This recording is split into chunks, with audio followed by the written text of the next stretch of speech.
আমি দীপঙ্কর শর্মা, আমি director of নিবিড় মাইক্রো সার্ভিস ফাউন্ডেশন। তো আমি কালিয়াগঞ্জ থেকে এসেছি। তো সচরাচর আমি আপাতত আছি শিলিগুড়িতে। সচরাচর যেটা দেখেছি উত্তরবঙ্গে আমাদের এই শিলিগুড়িতে এরকম বিজনেসের জন্য যেটা বিজনেস কি পাঠশালা সেটা দেখা যায় না। এইসব জিনিস বড় বড় শহর যেমন কলকাতাতে কিংবা গোটা ভারতবর্ষে বেশি পরিমাণে দেখা যায়। কিন্তু এই ম্যাপেল ডিজিটাল সার্ভিসের মানে বিজনেস কি পাঠশালা ট্রেনিং পাঠশালা ট্রেনিংয়ের জন্য আমরা এটা পাচ্ছি, সেই সার্ভিসটা পাচ্ছি সেই শিলিগুড়ির জন্য এই আমাদের শিলিগুড়িতে। তো এটা আমাদের জন্য খুবই হেল্পফুল। তো বিশেষ করে আমরা তো কোনোদিনও কোম্পানির সাথে যুক্ত ছিলাম না, কিন্তু আমরা এখন কোম্পানি খুলেছি, ধীরে ধীরে জানছি।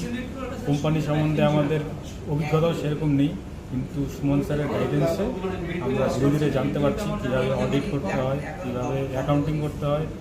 তো এগুলো ব্যাপারই আমাদের ট্রেনিংয়ে আজকে সুমন স্যার শেখালেন। তো এটা আরও হোক আমাদের শিলিগুড়িতে, প্লাস মালদাতে, প্লাস যদি রায়গঞ্জে হয় তাহলে তো আরও ভালো, কারণ আমি রায়গঞ্জ থেকে এসেছি। তো এইভাবেই ডিজিটাল সার্ভিসও এগিয়ে যাক, আর প্লাস আমরাও আমাদের ব্যবসাতে গ্রো করি, এটা বলেই আমার বক্তব্য শেষ করি।